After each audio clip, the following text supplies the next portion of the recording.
রমজানুল মুবারাক আমলের মাস। দুনিয়ার লাইনেও লাভবান হয়ে গেল ব্যবসায়ীরা, চাকরিজীবীরা, আখিরাতের লাইনে কেন লাভবান হওয়া যাবে না? এখন থেকে তৈরি হয়ে যা, ইনশাআল্লাহ একটা রোজাও আমরা ভাঙবো না। ভুলবো না, ভোলা যায় নাকি মাহে রমজানের স্মৃতি? ভুলবো না, ভোলা যায় নাকি মাহে রমজানের স্মৃতি? এ মাসের কত ফজিলত জানো কি মুসলিম জাতি? ভুলবো না, ভোলা যায় নাকি মাহে রমজানের স্মৃতি? আল্লাহর সেই পবিত্র কালাম মহাগ্রন্থ আল কুরআন, কি মহিমা এ মাসেই হয়েছে তার আগমন। এক নেকে সত্তুর রহমান, দেন নফল ফরজ সমান। রহমত বরকত না জাতের মাস, জ্বালাও আমলের বাতি। ভুলবো না, ভোলা যায় নাকি মাহে রমজানের স্মৃতি? ভুলবো না, ভোলা যায় নাকি মাহে রমজানের স্মৃতি? এ মাসের কত ফজিলত জানো কি মুসলিম জাতি? ভুলবো না, ভোলা যায় নাকি মাহে রমজানের স্মৃতি?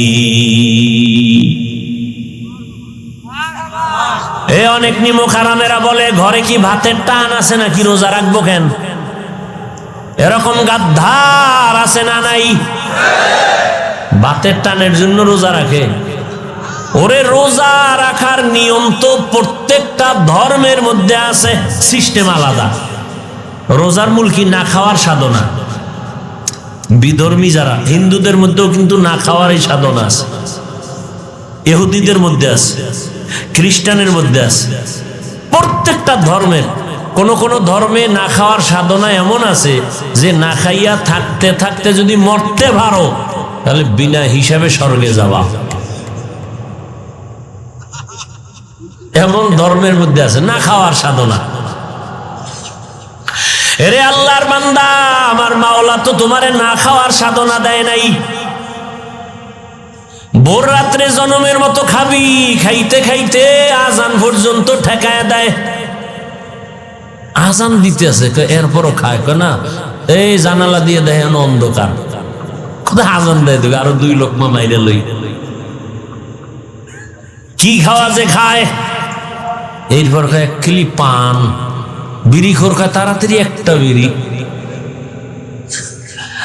ওদিক দিয়ে আবার ইফতারি। আরে খাও, খাইতে পারবে 1 গ্লাস আর 2-3 বুট মুড়ি, 2-3 মুঠ। ইফতারি সাজাইছে 5 জনের জন্য, প্লেটে গ্লাস গ্লাস।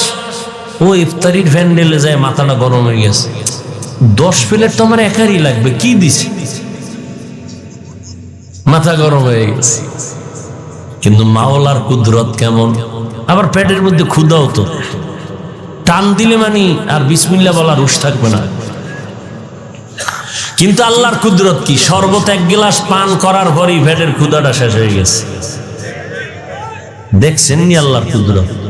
এখন আর পারে না, ওই তরমুজ এক দুই টুকরা রয়ে গেছে, নাও আর পারা যাবে না, অন্য ফল আপেল কলা বা শেষ। বানাইলো এত বেশি, এবার হইল অপচয়, ঠিক না? খানা বন্ধ করে নেয়, মনের মতো খা, মনের মতো আল্লাহ কইছে খাও। দুই চোরায় খাইতে খাইতে ওদিক দিয়ে নামাজ শেষ, নামাজ পড়ে দেয় এখনো খায়। কেউ নামাজ করে না, আব্বাও নামাজ পড়ে না, আমরাও করি না। রোজা খানা, রোজাও রাহিনি, তারি ইফতারি খাও গেল কেন? আপনারা তো কইছেন কিয়ামতের দিন আল্লাহ খুব রাগ হবে, তো রাগ হয়ে যদি খাই বেঈমান রোজা রাখছো না, আল্লাহ সময় পাই নেই না, বাস কেন আব্বাও পড়ে না আমিও পড়িনি। এরপরে যদি আল্লাহ বইলেই ফেলায় ইফতারিটা এটাও খাইতারও নাই, তখন বলবো না সব কি ফালান যায়, এটা মোটামুটি আলহামদুলিল্লাহ নামাজ বাদ দিয়ে খাইছে। আল্লাহ যদি উসিলায় ধাক্কা দিয়ে খাই এটির সব জান্নাতে ঢুকাই দেবে।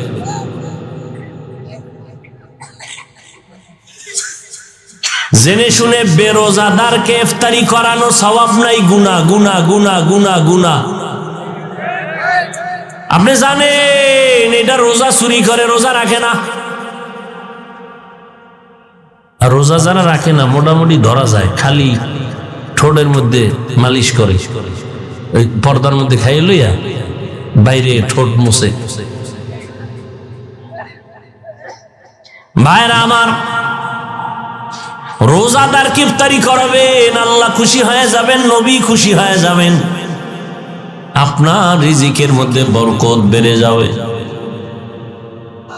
রমাজ যেটিতে সব সময় রয় এটি আতুটাই কোনো লাভ আছে? আপনি তো সব সময় থাকেন, নাকি মাঝখানে নিয়ত করছিলেন যে রাখবেন না, তা আতু ডাইলেন কেন? যারা রাখে না ওরা না আতু ডাইবে যে ইনশাআল্লাহ একটা রোজাও ভাঙবো না। এরা যদি আতু ডায় তৈ না, আল্লাহ খুশি হবে। যে আমার বহু যুবকরা 6 বছর বয়সের থেকে ইনশাআল্লাহ একটা রোজাও ভাঙ্গি না, আলহামদুলিল্লাহ। আমার মাইয়াও 6 বছর থেকে রোজা ভাঙে না। ওরে যদি এক রাত্রে না উঠাই, পরের দিন না খাইয়া রোজা রাখে, রাগ কইরা খাই না, উঠাইলাম না কেন? এই মাস্তানওয়ালারা, মুরব্বীরা কি সন্তান জন্ম দিলেন, বাহাদুরি করেন সন্তান নিয়া, কি সন্তান জন্ম দিলেন? রোজা রাখে না, নামাজ তো নাই, ওই ঘরে কোনো তাবিজ দিলে কাজ হবে না, আমি হুজুর দোয়া করলেও কাজ হবে না, কারণ যেই ঘরে নামাজ নাই ওই ঘরে রিজিকে বরকত নাই। এই জন্য আল্লাহর মোহাব্বত নিয়ে তৈরি হয়ে যান, একটা রোজাও ভাঙবো না, ফরজ রোজা আল্লাহর আইন, কয়দিন আর বাঁচবেন? আর একদল আছে গ্যাস্ট্রিক, তুমি রোজাটারে গ্যাস্ট্রিকের কারণ বানাইছো কেন? বরং রোজাটাকে তুমি ঔষধ বানাও, যে আমার গ্যাস্ট্রিকের ঔষধ কি? রোজা। আমি রোজা থাকলে আল্লাহ তোমার জন্য রোজা থাকবো, আল্লাহ তুমি রোজার বরকতে আমাকে সুস্থ রাখো। একদিনও বলছে গ্যাস্ট্রিকের গোষ্ঠী? একদিনও বলেন। আল্লাহর মোহাব্বত নিয়ে আত্মবিশ্বাসের সাথে বলবেন আল্লাহর কাছে, আল্লাহ আমি রোজা একটাও ভাঙতে চাই না, এখন আমার রোগ, তুমি রোজার বরকতে আমাকে সুস্থ রেখো।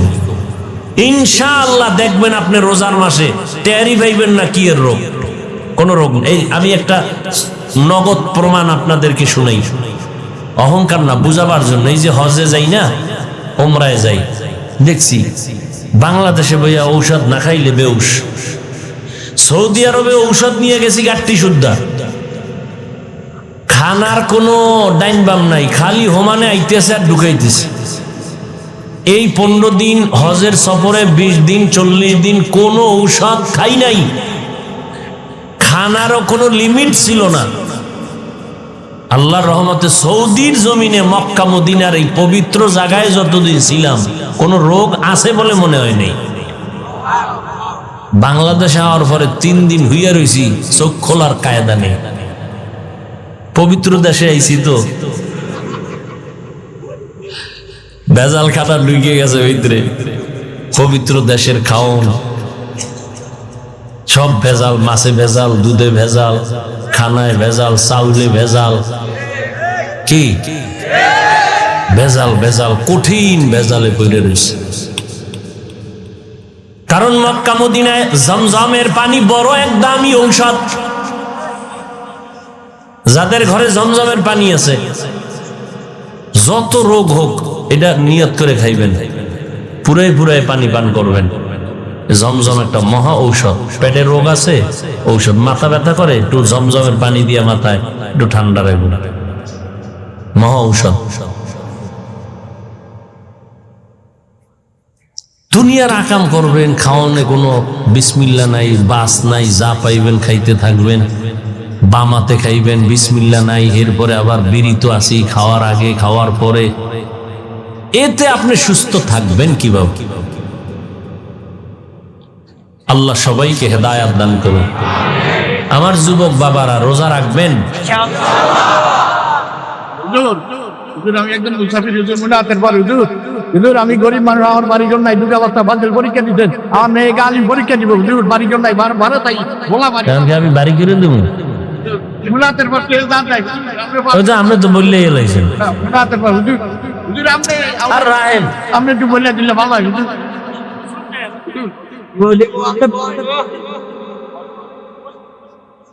আমি বিচে যাই হুজুর, ঘরে না পারে হুজুর। শীত আইলে পাগল খালি বাড়তেই থাকে। এক জায়গায় গেছি তো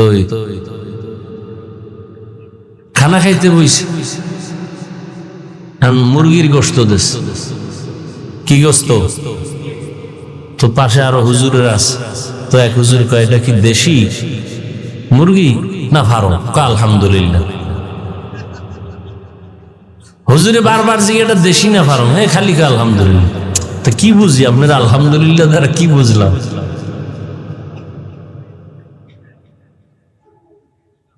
ভাইরা আমার, রমজানের এক রোজার দাম কত জানেননি? গত রোজায় এই লইয়া কি বলবো, অন্তর এতটা পচা এই দলের লোকগুলো, যেটি বলে আমরা ইসলাম চাই কিন্তু বডির মধ্যে ইসলামের গন্ধও নাই। এই লোকগুলোর অন্তর এত পচা। গত বছর একটা এই রোজার ফজিলতের বয়ান করছি, এটা নিয়ে সমালোচনা দুনিয়া, অথচ আমি রসুলের হাদিস শুনেছি। মানে অন্তরের বাইরে গেলে সমালোচনা করবে, এটা হাদিস না কি? ওদের আলেমরা পর্যন্তই চিন্তা নেই। নবীজি বলে একটা জন্মগত কাক, কাক চিনেন না? কাউয়া আসেনি? কাউয়া কাক কালো, কোকিল কালো, কালো মাথার কেশ, এর চেয়ে বেশি কালো মনের হিংসালেশ। নিম তিতা, নিন্দা তিতা, আরো তিতা খড়, এর চেয়ে বেশি তিতা 203-এর ঘর। নবীজি বলেন একটা কাক জন্মগত থেকে দুনিয়াতে আইসা ডানা মেলে উড়তে শুরু করলো। কাকের হায়াত কিন্তু অনেক বেশি, 1000-এর উপরে বছর বয়স পায়। এই একটা কাক জন্ম থেকে উড়তে থাকে, উড়তে থাকে, উড়তে উড়তে সামন দিকে যাইতে যাইতে বুড়া হয়ে গেছে। একটা কাক জন্ম থেকে যদি খালি উড়তেই থাকে, কত দূর গেলে হে বুড়া হয়? বুড়া হয়ে মরেই গেছে। এবার হিসাব লাগাও, এই কাকটা জন্ম থেকে বুড়া হইয়া মরা পর্যন্ত খালি উড়ছে লাগাতার, কত দূর গেল? এক রোজাদার এক রোজা রাখলে একটা রোজার বরকতে জাহান্নাম থেকে এত দূর সরে যাবে। আমরা তো আপনাদের হাতে পায়ে ধরে বুঝাই, জবানে ইসলাম না, আমলের দ্বারা বাস্তবায়ন করতে হবে। ও আল্লাহর বান্দারা, কয়দিন আর হেলায় খেলায় জীবন কাটাইবা? আজকে থেকে তৈরি হয়ে যাও। এরে পর্দার আড়ালের মা বোনেরা, এখন থেকে তৈরি হয়ে যান, রোজা ভাঙবেন না, নামাজ ছাড়বেন না। বৃদ্ধ বাবাজিরা আপনারাও তৈরি হয়ে যান, আর রোজা ভাঙবেন না, নামাজ ছাড়বেন না, নবীর তরিকা নিয়ে চলবেন। ও যুবক, তুমি স্কুলে পড়ো, কলেজে পড়ো, চাকরি করো, যা করো, নামাজ আর ছাড়বা না, রোজা ভাঙবা না। আল্লাহ পাকের কাছে খাঁটিভাবে তওবা করো। আল্লাহ আমাদের সবাইকে খাঁটি তওবা করিয়া বরকতের মাস, ইমানটারে মজবুত করে উলামায়ে আহলে হকের পরামর্শ নিয়া, মা বাবার দোয়া নিয়া, নবীজির সুন্নাত অনুযায়ী জীবনকে চালানোর তৌফিক আমাদের দান করেন, আমিন। নবী কি নিয়ে আসছেন? আল্লাহ কোরআনের ভিন্ন এক আয়াতে বলেন, লাকাদ কানা লাকুম ফি রাসূলিল্লাহি উসওয়াতুন হাসানাহ। ও দুনিয়ার মানুষ, আমার এমন একজন রসুল আমি পাঠাইছি যার মধ্যে তোমাদের জন্য রয়েছে উত্তম আদর্শ। কেমন উত্তম আদর্শ? কেমন এক জমিনের মধ্যে আমার নবীকে আল্লাহ পাঠাইছেন, যেই জমিনের মধ্যে মানুষগুলো চূড়ান্ত খারাপ, চরিত্রহীন, এতটাই খারাপ যে মানুষগুলো কন্যাদেরকে অপছন্দ করে, নারীদেরকে ভালো জানে না। জমিনের মধ্যে একটা দামি ঘর বাইতুল্লাহ,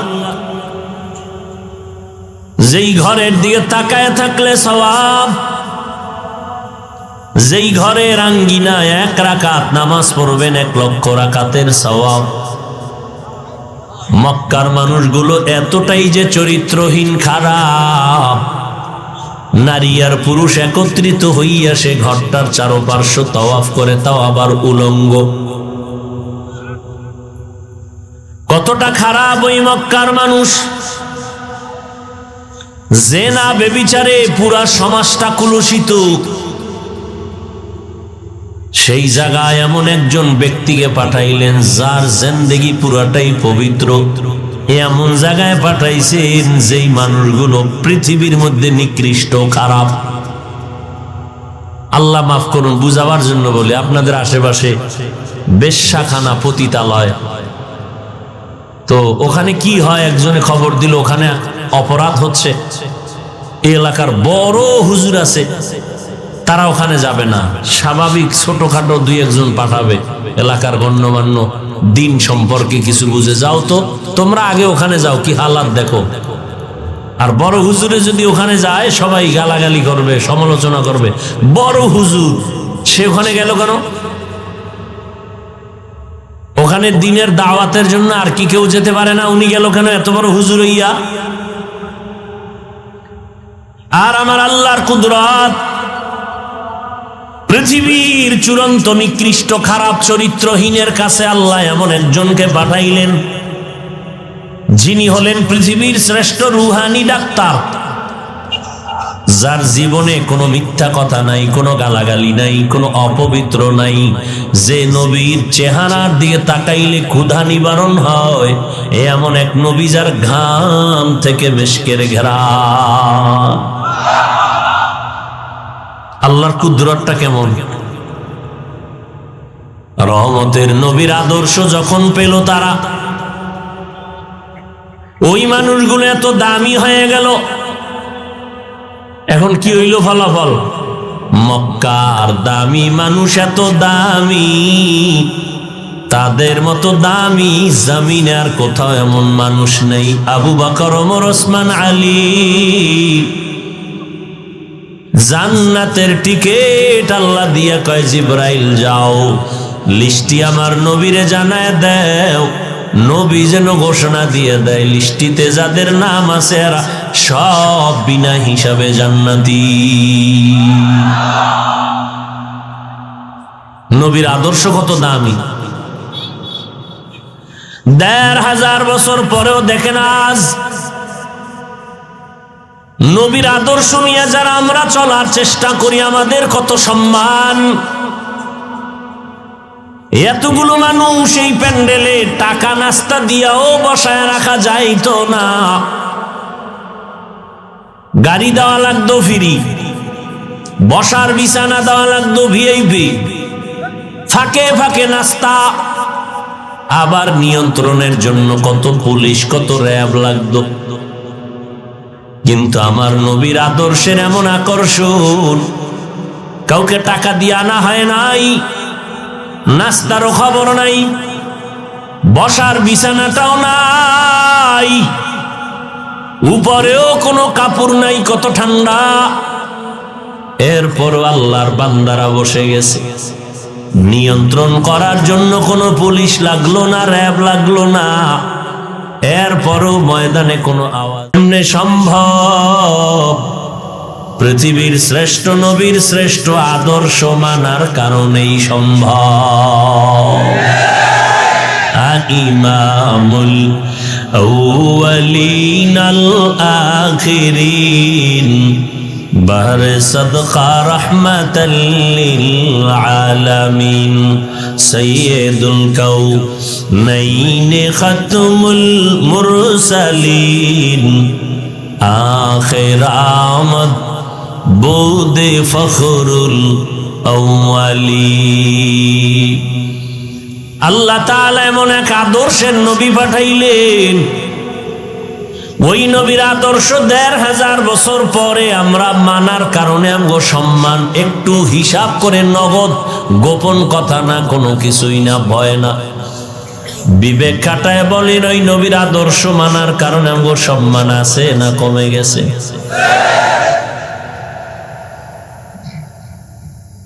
মহামারী করোনা, স্কুল কলেজ বন্ধ, ব্যবসা বন্ধ, চাকরি বন্ধ, ট্রেন বন্ধ, বাস বন্ধ, গাড়ি বন্ধ, চলাফেরা বন্ধ, সব বন্ধ হয়ে গেল। মিল ফ্যাক্টরি গুলো বন্ধ। ইতিহাস ভুলিয়া যাইও না রে মুমিন, এই জমিন একটা কোরআনের মাদ্রাসাও বন্ধ হয় নাই।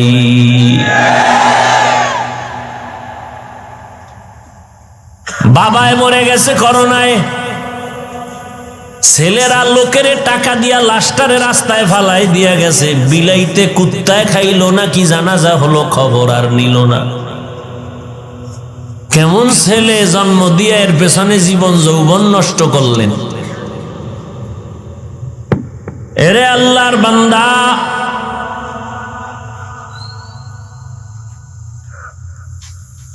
এই দেশের শত শত করোনার লাশ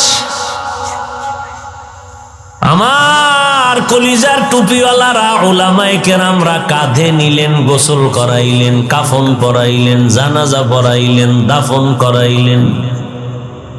আল্লাহর শুকর, একজন হুজুরেও করোনায় মরে নাই। আর কেমনে মাওলায় দেখাইলে মাওলারে মানবা?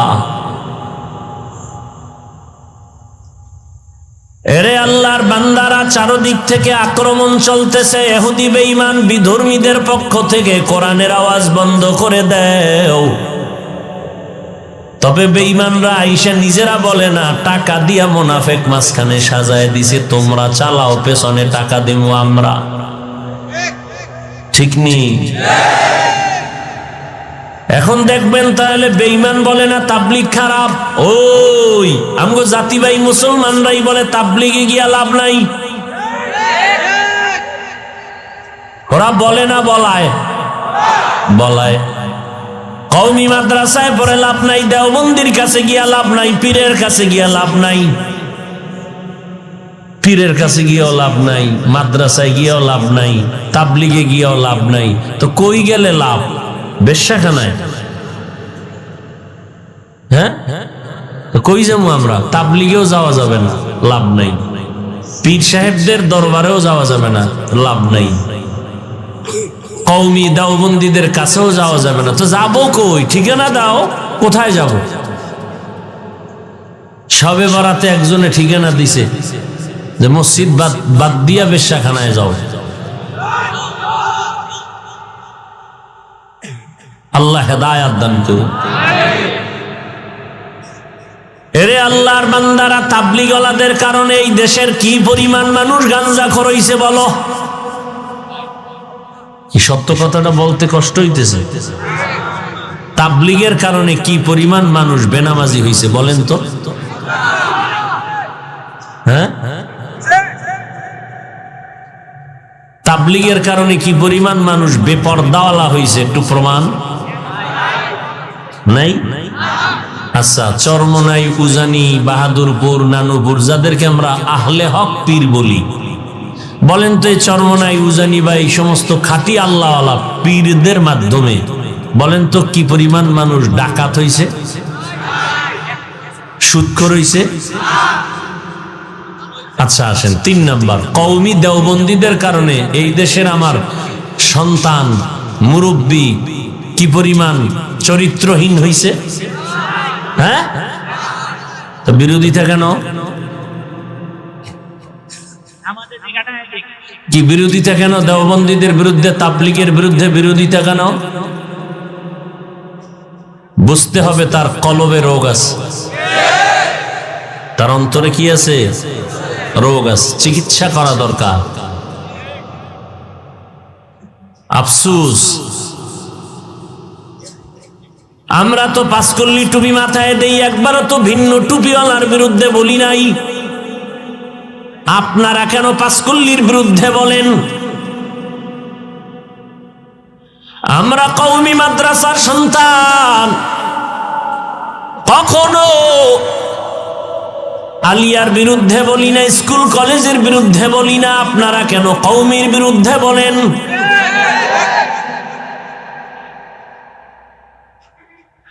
আমরা তাবলীগের লাইনের সন্তান, যারা তাবলীগ করেন না আমরা তো একটা গালিও দেই নাই।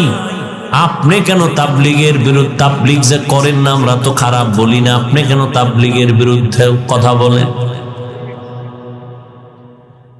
আমরা পীরের লাইনের সন্তান, আমরা আহলে হক পীর মাশায়েখদের মানি। যারা পীর মাশায়েখের লাইনে নাই আমরা তাদের গালি দেই না। আপনারা কেন পীরদের বিরুদ্ধে কথা বলেন? বলে ওলিয়া উলিয়া মানি না। বিষয়টা কি রে বাবা? আমরা রমাজানে 20 রাকাত তারাবি পড়ি, যারা 8 রাকাত পড়েন আমরা তো আপনাদের গালি দেই না, বিরুদ্ধে বলি না। আপনারা কেন 20 রাকাত ওয়ালাদের বিরুদ্ধে বলেন? সালাম দেন না, দিলেও নেন না।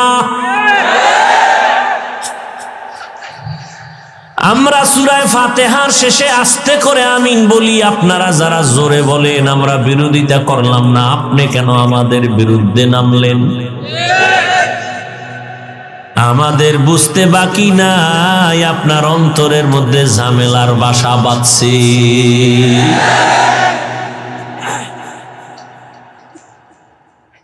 কি তাবলীগ, চরমনাই, কওমি, দেওবন্দি মানুষজন লাইনে যারা আছে কম? এটি বাসলে রাস্তায় নামলে উভয় আছে, একটা দুশ্মনেরও আছে। হাটহাজারী হুজুর একবার নামায় দেখাইছিলেন না, তো শুধু কওমিওয়ালারা নামছে, আমগো আলিয়া আছে না? কথা কন না কেন? আমরা চরমনাই, তাবলীগ, দেওবন্দি, আলিয়া শুদ্ধ যদি বাস লইয়া রাস্তায় নামি, এই ভণ্ড বাতেল গুলোকে সাইজ করতে কি 60 মিনিট লাগবে?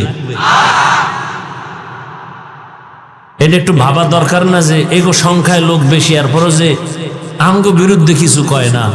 হ্যাঁ, আমরা ওইটার বিরুদ্ধে বলি যে আমগো ওই ময়দানকে ঘোলাটে করবেন। আমনে শবে বরাতের রাত্রে মসজিদে না থাইকা বেশ্যাখানায় থাকা ভালো যখন বলবেন, তখন তো আমাদের আপনারে কিছু বলার আমার দরকার নেই। তো আমাদের লাইনের মানুষগুলো যখন একটা বিভ্রান্তে পড়বে, তাদেরকে বুঝাবার জন্য তো কিছু বলতে হবে, সেইটা আমরা বলি। কোনদিন আমাদের কোন ওলামায়ে কেরাম ডাক্তার জাকির নায়েকের বিরুদ্ধে পর্যালোচনা করেছেন, কোন গালি দিয়েছেন কোনদিন? বরং যারা ডাক্তার জাকির নায়েকের পাগল, অন্ধ পাগল, হঠাৎ করে জাকির নায়েক সাহেব যখন মাযহাবের পক্ষে ভাষণ দিলেন ইংলিশে, যারা অন্ধ ভক্ত এরা উল্টা আবার বিরোধিতা শুরু করলো। এরা আবার কাছে বাঁকা হইয়া। আমরা তো কখনো ওইভাবে কোনো বাঁকা কথা বলি না, যেটা না বললেই না সেটা আমরা বলি, যাতে করে আমাদের লাইনের মানুষগুলো বিভ্রান্তে না পড়ে। যেমন একটু আগে বয়ানে বলে আসছি, যারা 8 রাকাত তারাবি পড়ে পড়ো, আমরা 20 রাকাত পড়ব, কোন ঝগড়ায়। এখন আপনার একটা বন্ধু সে খালি আপনার ধাক্কায়, এই তুই 8 রাকাত পড়বি, 20 রাকাত পড়ো কেন? এখন এই প্রতিদিন যদি ধাক্কা ধাক্কি করে, এর একটা সান্ত্বনামূলক জবাব দিবেন, কি রে ভাই তোর কথা আমি মানি, মানো, কাহা তো 1 কাপ চা খা, বাস হে খুশি হয়ে গেছে। এইবার পরের দিনও দেখবে যে 20 রাকাত, কিরে তুই বলে মানো, কাহা মানি, তোমার কথায় আমি 8 রাকাতই তারাবি পড়ি আর বাকি 12 রাকাত নফল হিসাবে পড়ি, এরপরে যদি তোমার কলিজা জ্বলে তাহলে আমার আব্বার কিছু করার নেই। কি তোমার কথায় আমি 8 রাকাতই পড়ছি তারাবি, বাকি 12 রাকাত কি হিসাবে পড়ছি? নফল, শেষ। 20 রাকাত তারাবি কি সাহাবায়ে কেরাম পড়েন নাই? তো সমস্যাটা কি? এ নিয়ে বিভ্রান্ত কেন, তর্ক কেন? সালাম দিবেন না, দিলেও নিবেন না, এত তাকওয়া আপনার অন্তরে? এটা কোন তাকওয়া? আল্লাহ হেদায়েত দান করুন। পুরা একটা মানে কঠিন এক পরিস্থিতির শিকার সাধারণ মুসলমানেরা। আজীবন ঝগড়া ছিল মসজিদের বাইরে, আর এখন মসজিদের ভিতরে ঝগড়া, তর্ক, সব মসজিদের ভিতরে।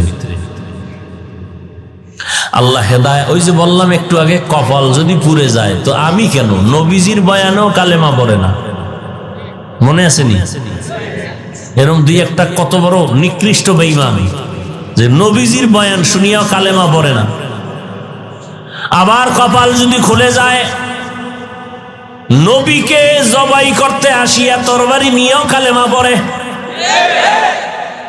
নাম জানেননি? এর নাম কপাল। এর নাম কি? কপাল খারাপ হইলে নবীর বয়ানেও কালেমা পড়ে না, আর কপাল যদি খুলে যায় নবীরে জবাই করতে আইসা কালেমা পড়ে। ইন্নাল্লাযীনা আমানু ওয়া আমিলুস সালিহাত, জান্নাতুল ফেরদাউস আল্লাহ দিবেন তাদেরকে যাদের মধ্যে 2টা গুণ থাকবে। 1 নাম্বার পরিপূর্ণ ঈমান, দ্বিতীয় গুণ হলো নেক আমল। ঈমান তো আছে, আমরা আল্লাহ মানি, নবী মানি, কোরআন মানি, হাদিস মানি, এখন এটা আমলে বাস্তবায়ন করতে হবে। আল্লাহ কয় নামাজ পড়া লাগবে, তাহলে আমার ঈমান আছে। আল্লাহ কয়জন? এখন বাকি আর একটা কাজ কি? আমল। আর এক কাজ কি? আমল। তা আল্লাহ কইছে নামাজ পড়, মানি আল্লাহর হুকুম, এবার কাজে লাগাই দিলাম আমল। আল্লাহ কয় নিশ্চিন্তায় ঘুমা, তোর ঠিকানা বিনা হিসাবে সর্বোচ্চ সম্মানিত জান্নাত, মর্যাদা সম্পূর্ণ জান্নাত তোর জন্য। সেটা কোনটা? জান্নাতুল ফেরদাউস। ঈমান আনার পরে নেক আমল। আবার এমন ঈমান যে ঈমানের মধ্যে কোনো ভেজাল নাই। বলে ঈমানের মধ্যে ভেজাল কেমন? বলে ঈমানের মধ্যে ভেজালের নাম শিরিক। ভেজালের নাম কি? আল্লাহর মতো আরো কেউ আছে মনে করার নাম। আল্লাহর ক্ষমতার মতো কারো ক্ষমতা আছে মনে করার নাম। আল্লাহর একক কিছু গুণ আছে, ওই গুণটা আর একজনের মধ্যে আছে মনে করার নাম। আল্লাহর যেমন একক গুণ হলো তিনি রাজ্জাক, রিজিক দেওয়ার মালিক। এই গুণটা আর কোন পিসাবের মধ্যে আছে? কোন নেতার মধ্যে আছে? কারোর মধ্যে যদি থাকতো নেতাগো মধ্যে যে রিজিক তারাও দেয়, তাহলে আমগো হুজুরগো কত আগে না খাওয়াইয়া মাইরে ফেলাইতো। কি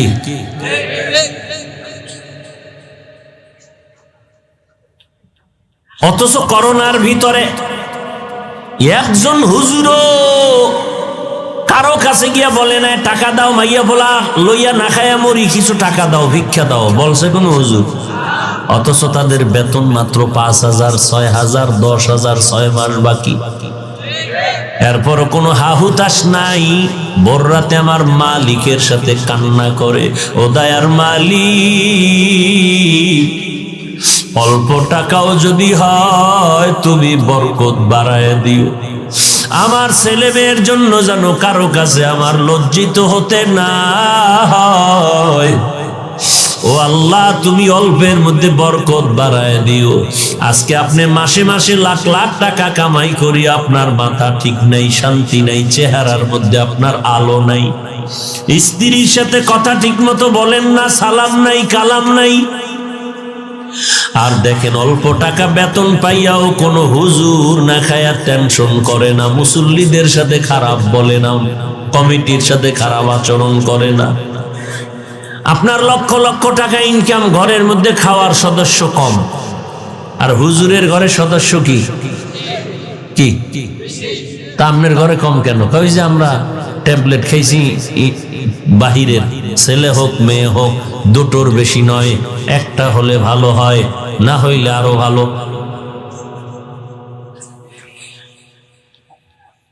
আর আমাদের স্লোগান কি? নবী বলছেন, ওই বাড়ির মাইয়া বিয়া করবি যেই ঘরে যেই বংশে সন্তান বেশি হয়, ওই ওই ঘরের ওই বংশের মেয়ে বিয়ে করো। কিয়ামতের ময়দানে আমি নবী যেন গর্ব করতে পারি, অন্য নবীদের তুলনায় আমি মুহাম্মদের উম্মত বেশি। আচ্ছা, এই যে ট্যাবলেট ট্যাবলেট খাইলো তোমার মা বাবারা, বলো তো আমগো বাংলাদেশের দেখি এই ট্যাবলেট খাইয়া মোটামুটি বাঙালির সংখ্যা 5 বছরে কি পরিমাণ কমছে? তো ট্যাবলেট কি বাড়াই না? ট্যাবলেট চিন্তা করছে, তা ট্যাবলেট গুলো খায় যায় কই? হ্যাঁ, আসল কথা বললে তো আপনারা পাগল হয়ে যাবেন, এমনি তো পাগল। বড় কঠিন এই যে জন্ম নিয়ন্ত্রণের পৃথিবীর ইতিহাসে প্রথম উদ্বোধনকারী বেঈমানের গডফাদার নমরুদ হইল জন্ম নিয়ন্ত্রণের প্রবর্তক, আর এই জন্ম নিয়ন্ত্রণের ডাইরেক্টর হলো ইব্রাহিম নবীর বাবা আজার। নমরুদ্দা ইব্রাহিমের আইতে দিবে না, এই জন্য কত সন্তানের যে জবাই করছে। ফেরাউন না আর এক বদমাইশ,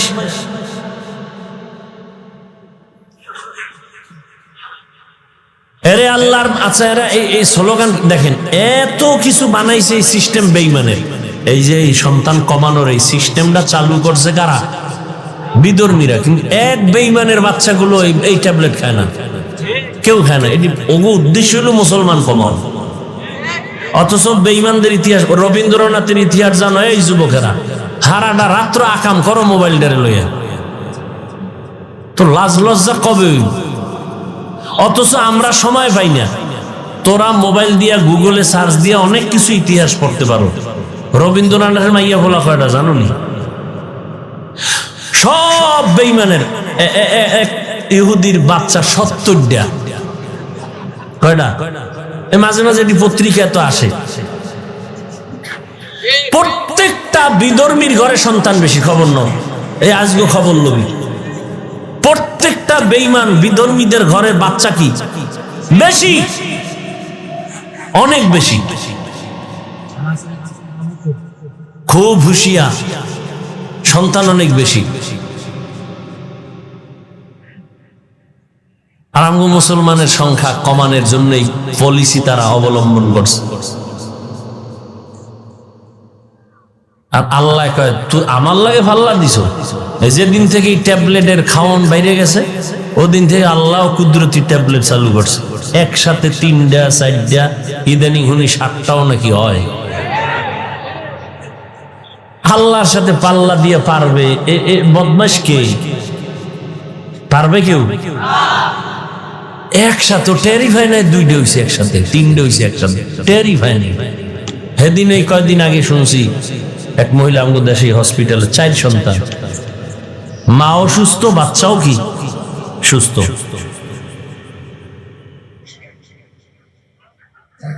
ভাইরা আমার, আর আর ওরা কেন এই নিয়ম, মুসলমানের স্লোগান কি দিছে? মানুষ কমাও, মানুষ কমাও, বাড়লে থাকবে কই, খাবে কি? সন্তান কমাও। আচ্ছা, যে কয় কমাও, তা তুই ওই লিখা, তুই তো কমার দরকার ছিল, তুই মর, তুই তাড়াতাড়ি মর। যারা কয় সন্তান কমাও মানে কি, আমি বাদে সব কমাও, তো তুই আগে মরিও, কাজে আমিও মরলাম, তোমরাও মরো। কত বড় বদমাইশ, কত বড় ইসলামের দুশ্মন। আচ্ছা, মুরব্বীরা এবার বলেন, যুবকরা বলতে পারবে না, মুরব্বীরা এলাকার আছেন না, দুই একজন ঘুমাইতেছেন নি? আচ্ছা, 50 বছর আগে 1 কাঠা জমিন, বুঝেননি? 1 কাঠা জমিনে যেই পরিমাণ ধান হইতো 50 বছর আগে, এখন কি কম না বেশি? বাড়াইছে কি আপনার আব্বায়?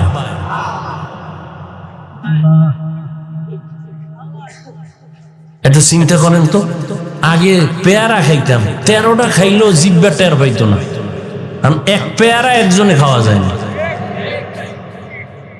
আপনার আব্বাই বানাইছে না? এই যে হেলিকপ্টারে উপরে যাও উড়ি, বা এই যে বিমান আইলাম সেদিন পরশু, পুরা বাংলাদেশটা খালি, উপর দিয়ে নজর করলে পুরা দেশ খালি। আরো কত কোটি মানুষ হইলে থাকার জায়গার অভাব নাই, বহু জায়গা হয়ে রয়েছে, দুনিয়ার জায়গা। এরপর আল্লাহ কয়, তোর যদি আরো সমস্যা, আমি পদ্মাটারে চর বানাই দিব। যমুনা তো চর হয়ে গেছে। আচ্ছা, আমগো বঙ্গোপসাগর আছে না, এদিকে কক্সবাজার, ওদিকে আমগো কুয়াকাটা, চর পড়তেছে হোমানে। আমি একদিন বলছি আমার দেশের কিছু মুরব্বীদেরকে, আমার দিল বলে যে কুয়াকাটার পরে এই পরিমাণ চর হবে যে পটুয়াখালী জেলা, বরিশাল বিভাগ, ওই 1 বিভাগের জায়গা আরো সাগরের মধ্যে, এর কোনো কুল কিনারা নাই। এটার যে কোথায় সীমানা, কোনো সীমানা নাই, আজও পর্যন্ত কেউ বের করতে পারেনি। যাইতেই থাকে, যাইতেই থাকে, সীমানা কেউ পারে না বের করতে। এই রিজিকের মালিক হলেন আল্লাহ। এই জন্য মানুষ বাড়ছে, আল্লাহ রিজিকও বাড়ায় দিছেন, ঠিক না? এ বিষয়ে আমার আলাদা বয়ান আছে। দেখেন, আমাদের বাংলাদেশে সংখ্যা হিসাবে জায়গা কম, সৌদি আরবে 50টা বাংলাদেশ ঢুকায় রাখা যাইব, সেখানে মানুষ কম। আল্লাহ এগুলো ব্যালেন্স করে রাখছেন। তো তুমি এটি কেমনে বুঝবা? তোমার এই মেমোরির জিবি আছে নি? তোমার তো জিবি হ্যাং হয়ে রয়েছে। বাংলাদেশের মানুষ সৌদি আরবে কাজ করতেছে, আল্লাহ সিস্টেম বানায় রাখছে, এভাবেই দুনিয়া চলবে। আর বাঙালি সৌদি যাইয়া ওদের এমন চালাক বানাইছে, বয়ে বয়ে বাঙালি কান্দে যে বুদ্ধিটা কিনলে গিয়ে এরম দিলাম। সৌদি আরো বড় চালাক হয়ে গেছে, বাঙালি কষ্ট পায়।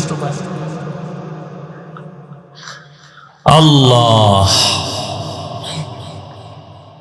আল্লাহ জান্নাতুল ফেরদাউস দেবেন। 2 গুণ অর্জন করো। 1 নাম্বার গুণ হলো পরিশুদ্ধ ঈমান, যে ঈমানের মধ্যে শিরিকের গন্ধ নাই।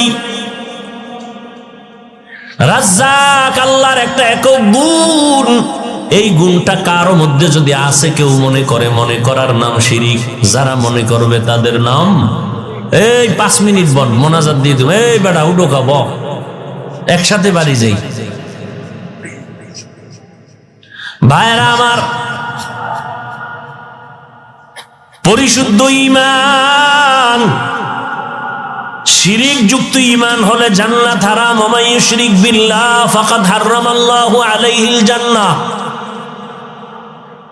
যারা শিরিকের গুনায় লিপ্ত হবে, আল্লাহ বলেন তার জন্য জান্নাত হারাম।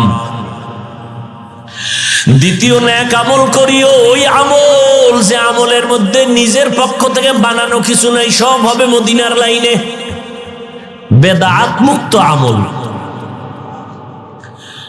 নতুন কিছু সংযোজন করা যাবে না, বিয়োজন করা যাবে না। নবী যেভাবে শিখায় গেছেন ওইভাবে করতে হবে। ধর্মের কাজ নবীর তরিকায় করবে, মন গড়া করার নাম বেদাত। ইসলাম ধর্মের কোন কাজ নবীর তরিকায় করার নাম সুন্নাত, মন গড়া করার নাম বেদাত। বেদাতিরা জাহান্নামী। ও যুবক, মদিনার নবী কত মজা করে তোমাদের গুণগান গাইছে জানো নি রে বাবা? মদিনার নবী বলেন, উম্মত,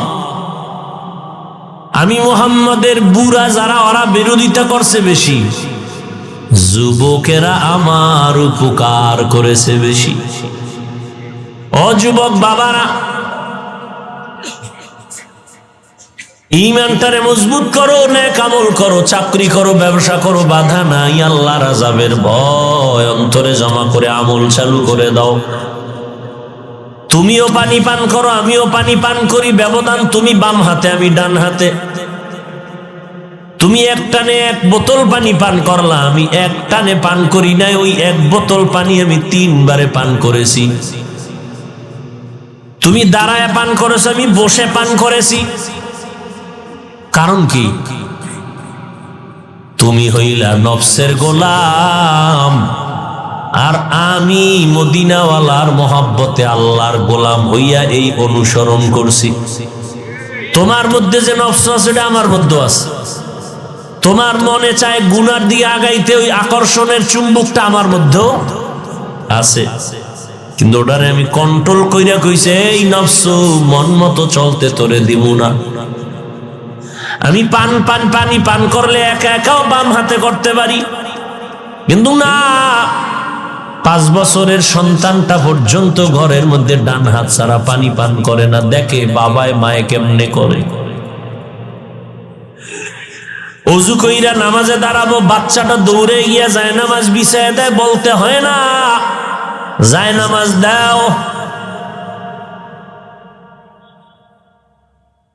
রমজান মাস আসতেছে, আমলের মাস। একটা নফল ফরজের সমতুল্য বরকত পাইবারে বাবা, এই বরকতের মাস নিজের আমলের পুঁজি অর্জন করো।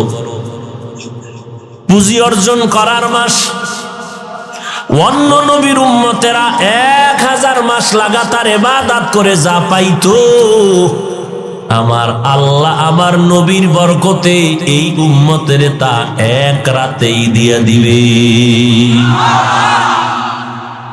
ওই রাতটার নাম কি? হ্যাঁ,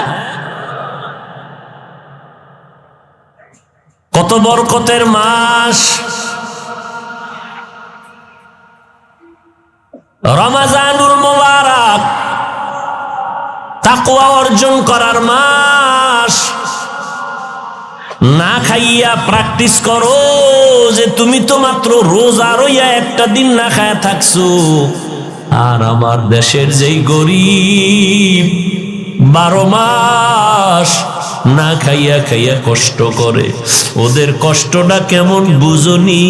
রোজা রইয়া একটু অনুভব কইরা গরিবের হক আদায় কর। গরিবের উপরে 12 মাস জুলুম করছো, আর জুলুম করিস না। রোজা রাইখা একটু অনুভব কর ওদের কষ্ট কত কঠিন। মায়ার নবী আমার, এই জন্যই তো আল্লাহর কাছে দোয়া করেছেন, আল্লাহ হালাতে আমারে বাঁচাইয়া রাখিও, গরিবী হালাতে আমার মরণ দিও, গরিবদের সাথে হাসর করাইও।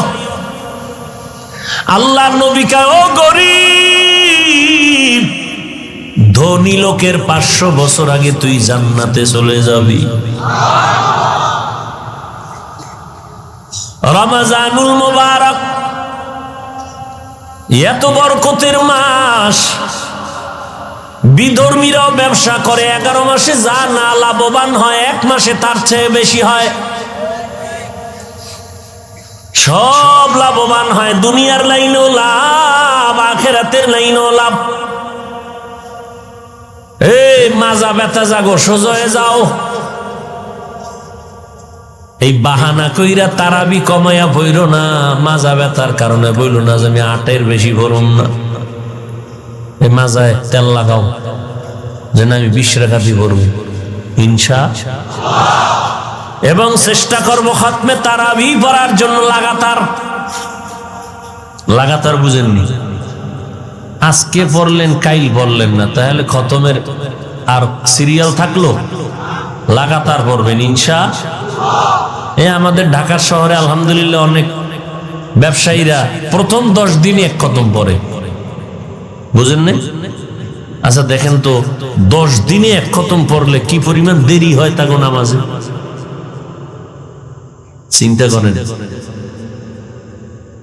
একটা খতম কোরআন নিজে তো জীবনে পারেন না, এমনি হইরা ওই নামাজের উসিলায় পড়বেন শুনে শুনে, এটাও যদি নষ্ট করেন তো রমাজান পাইয়াও কি করলেন? এই জন্য তো নবী বলছে রমাজান পাইয়াও যারা জাহান্নাম থেকে নিজেরে মাফ করাইতে পারলো না, ওরা ধ্বংস হয়ে যাক।